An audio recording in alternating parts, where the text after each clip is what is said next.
Hello, and welcome to the show called The Money Honey, where we bring you women in the financial services industry and in property. I get to interview some of the best women of the industry who have been brave enough to put themselves forward. There's many more phenomenal women out there, but maybe they just have not stepped up yet. So if you are one of those people, please do step up. Please do get in touch if you want to be on the show and you want to bring light to what you're doing in the industry. Of course, if you are new to the Money Honey Show, don't forget to like and subscribe so that you can be kept up to date with so many other phenomenal women coming soon. Today, I feel like I'm interviewing a proper celebrity because I've been following her, Emma Fielding, on Instagram for a while. I've seen what she's been doing. I've seen the content she's been posting. She's absolutely killing it. I want to know all about her property developments because I actually used to be in construction as well. I don't know if she knows this, but I used to do recruitment in construction, and I used to only be, very few women were on the construction sites, right? So I'd love to know what Emma's doing. So yeah, I can't wait to bring her on. Let's bring her on. Let's do it.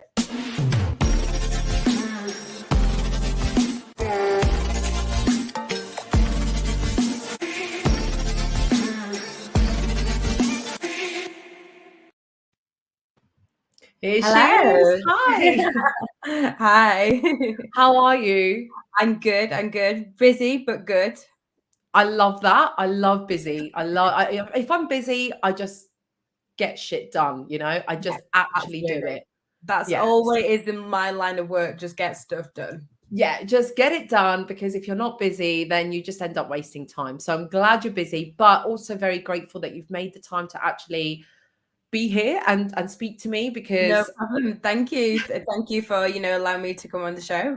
Yeah, amazing opportunity. Thank you. yeah, so obviously I'm all hyped up about you, but people listening might be like, but who is she? Right? Or maybe they do know. I don't know. But just tell us who you are, what you do. Yeah, so I'm Emma. I'm based in South Yorkshire, in my hometown of Barnsley. I'm 28, and I'm a full-time property investor and developer. Love it. I love Which it. actually sounds quite bold, doesn't it, when you kind of say that? But yeah, it's like, reality check. Own it. I do. Own it. I love it. Own it. You're 28. Did you say, how old were you when you bought your first property? So I didn't actually buy my first property. It was actually a property that my family actually inherited. And I actually renovated that property up in the northeast where my dad is from. And I was kind of spending a bit of time up there. I had a bit of free time on my hands. So I renovated that particular house in 2018. And it wasn't until December 2019, I then bought my own house, and then started renovating my own houses. And then, cut a long story short, but then in kind of January 21, I left the corporate world. I was working in finance, for a big blue chip company, training to be an accountant. And back then I was like, I need to exit this world. This world isn't for me. I was already working in property, and doing several renovations and stuff. And then from January 21 onwards, I then became full time, and now lucky enough to work with investors, and developing quite a lot of houses at once, and just at that scaling up stage right now. So yeah, pretty full on, I would say. This is my impressed face. I've been doing this whilst you've been talking. I'm like, I'm not sure if people can see it if they're just listening to the audio, but I'm very, very impressed because like I said in the intro, I used to work in construction as a recruitment consultant. So I used to hire quantity surveyors, project managers, site managers, and then my colleague used to hire like the site managers and the laborers and the M&E services. But I always was fascinated by the construction world, developments, property. I just felt like it was very lonely being I don't know, I just would walk on site, on a construction site, and let's just face it, guys, the wolf whistles, the cheering, I Not just, good.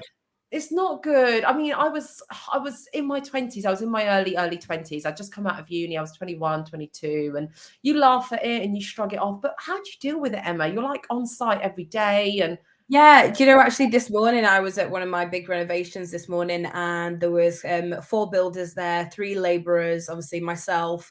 So there's obviously a lot of people there.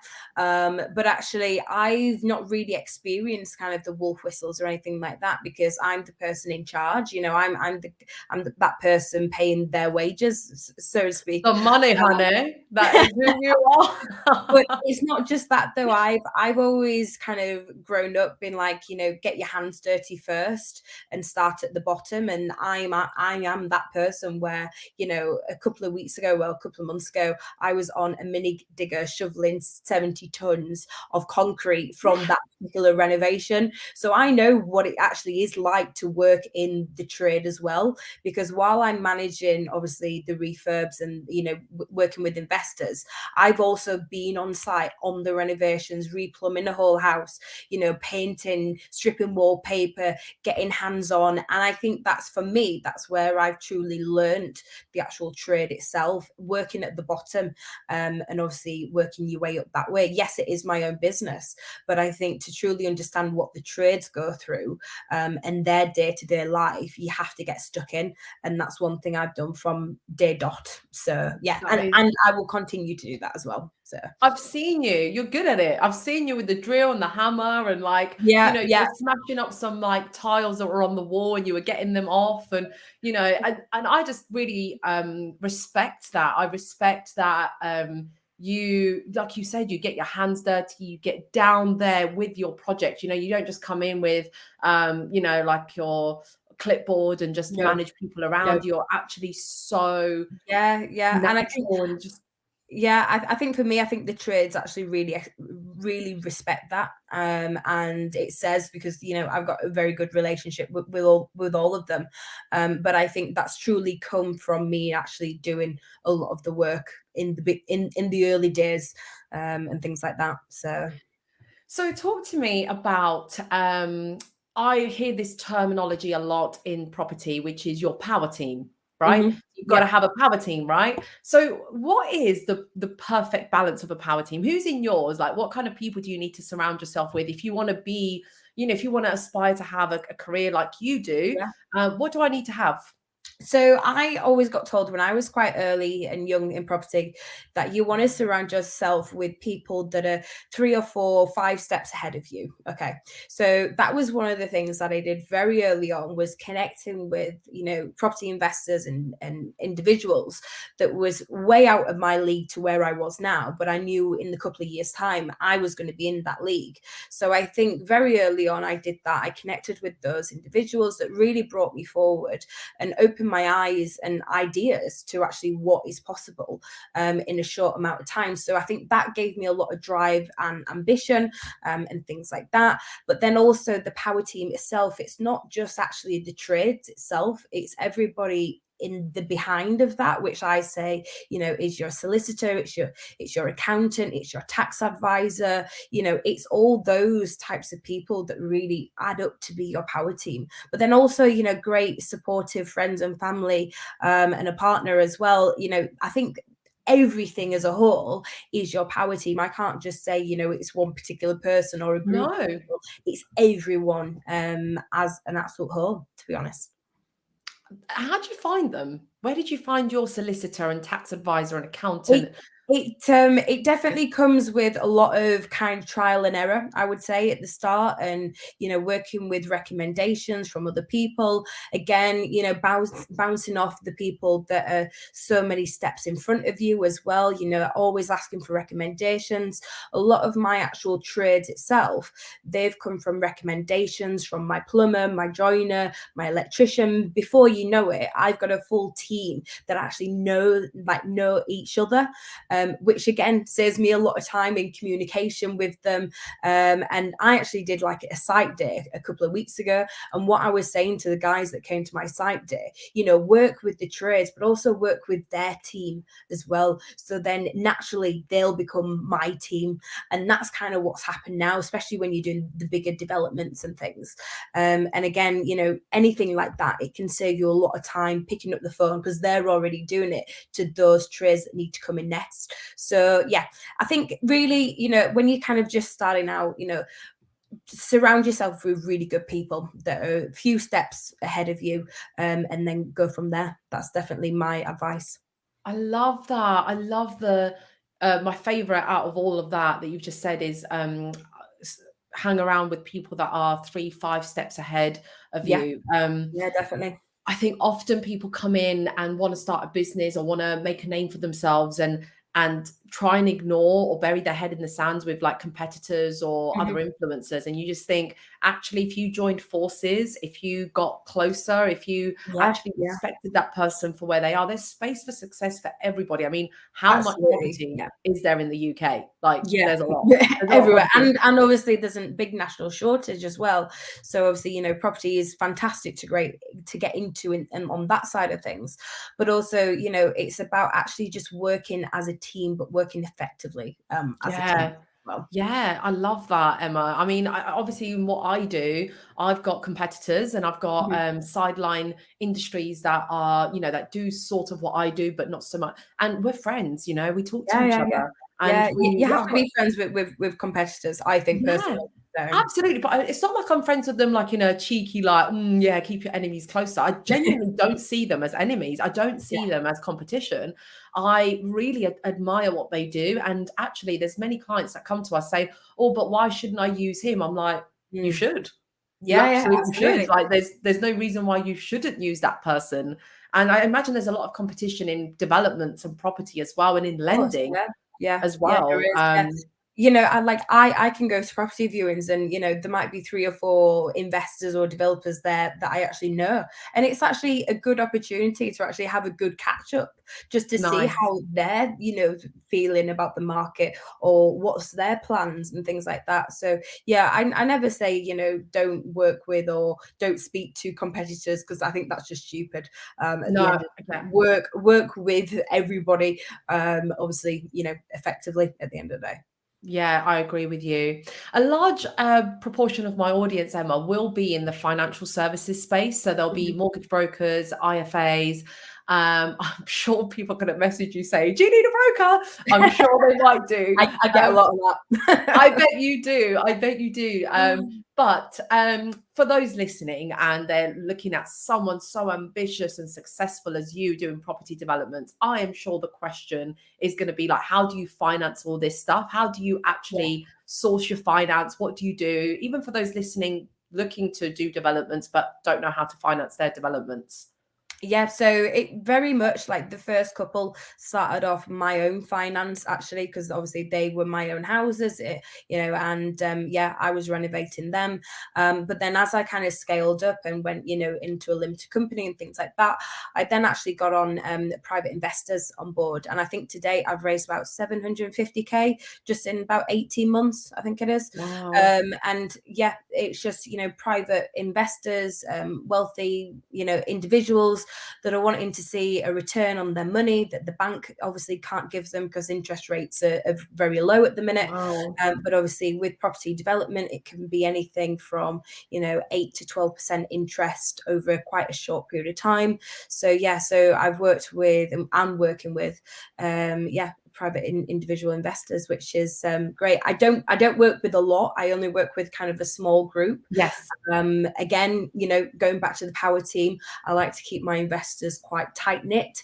I don't like to work with a lot. It can get very complicated at that point. But the investors that I do work with, yeah, they are fantastic, and again, a massive support, and people that have been in the industry for a very long time as well. So I'm bouncing ideas backwards and forwards with them, and they're pushing me as much as I'm pushing them at times, which is great. Nice. That's good. That's what you want. You want people you can trust, but people who also just don't let you off the hook, that Yeah, empower you and help you be a better version of you, basically. of course, definitely, definitely. But still on the finance side of things, because obviously I used to be a lender. Mhm. I say obviously, I don't know if you know that, but I used to work for a lender and I used to fund development deals and I used to fund, with either bridging or a development finance Yeah. product or commercial, etc. So when you say private investors, do you actually ever use any banks or lenders or mortgages or loans? Do you know what? I've been in quite a lucky position, I would say, because of my investors. All my deals to date have actually been cash. Um, Woo! Wow. which I think it can be quite rare, and I don't Yes. probably put that out there as much as what maybe I should do at times. But yeah, I've actually never used bridging finances or anything like that. I know people that have, and people that are successfully doing that, and I think that's great. But for me, it was all about getting an investor on board that actually could give much more than the actual money itself. So the advice, the support, if needed, introducing me to other people. And obviously with a bridging company or a lender, you don't tend to get that. So I knew very early on in the early days, I wanted to get those individuals on board, simply for that reason. It wasn't necessarily about the actual money itself, because I knew I could go to bridging finances or, Yes. loan companies, whatever. So yeah, so for me, I've done it through cash, and obviously raising a lot of cash as well. So That's fantastic. That's really great. I did not know that. I did not know that you were doing this without loans yeah, or mortgages. And oh wow, like wow. Because I've heavily been on the lending side of things. So I've yeah, only seen deals, massive deals, small deals, mhm, first time developer deals. All of them have been funded through lending, on the yeah, lending side. yeah. So I amazing. think I Talk think to I think me. Oh yeah, I think sorry. to be honest, sorry, Rosanna, I think No, for no. the future, I definitely will use bridging finances and loans that way. But I think right now for where I'm at, keeping that small knit investors works really well. So yeah, but Don't I'm not don't don't ruling change out it if it bridging works. finance and things like that in the near future. So Yeah, and I'm sure your investors probably have used some financing in the past, yeah, yeah, just to get definitely have. started. I don't know if they woke up with money under their pillow. I don't No, know, but definitely maybe not. some did.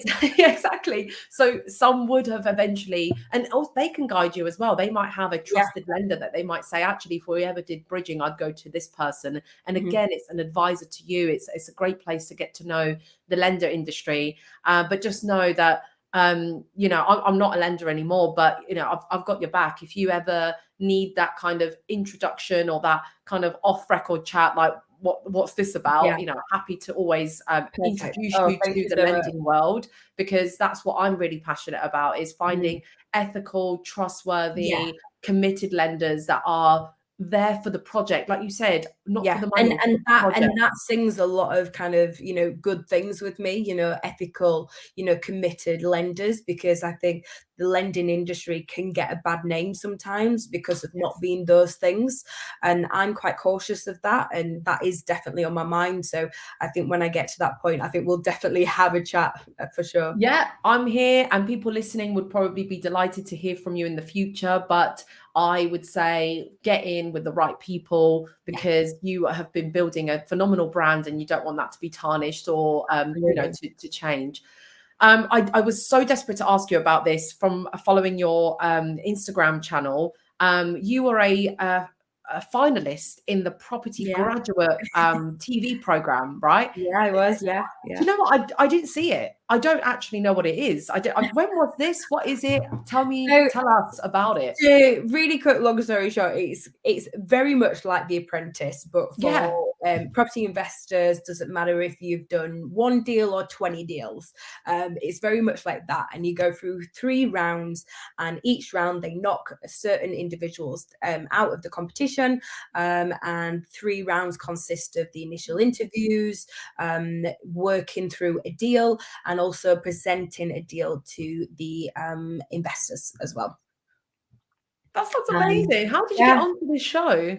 so the main investor, John Howard, I had a Zoom call and was in contact with him a couple of months prior to the actual show, and I was presenting a deal to him actually. So nothing about the show that time, and he said, "Emma, you really need to come on the Property Graduate. We're going to be start filming in a couple of weeks in London. Come down." I was like, "Okay."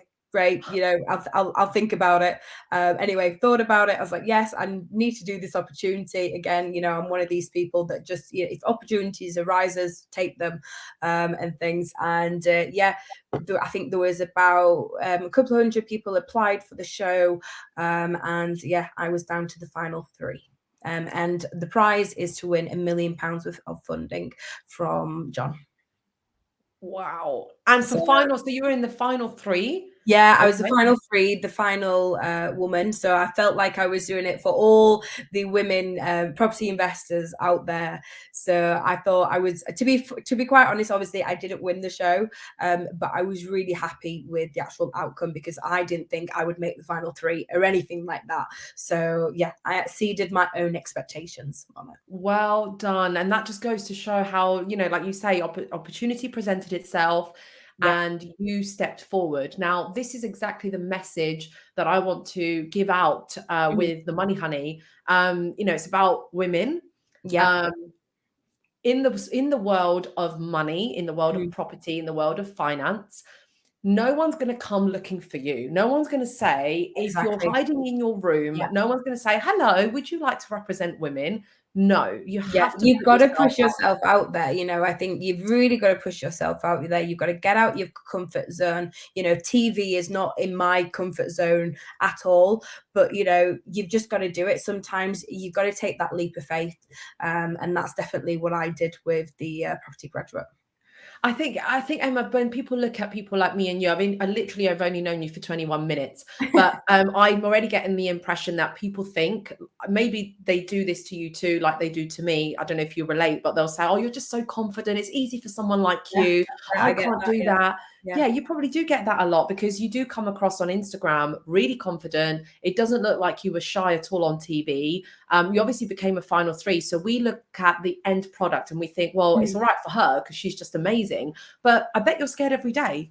Oh, absolutely. I really don't know what's going to happen from one day to the next, or what challenges are going to arise as well.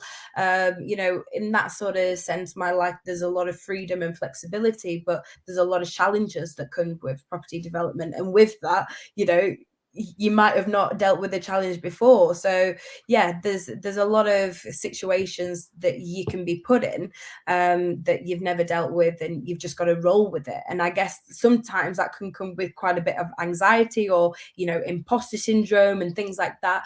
But I'm just one of those people that I think you got to crack on, and you just get it done, and get it done the right way first time.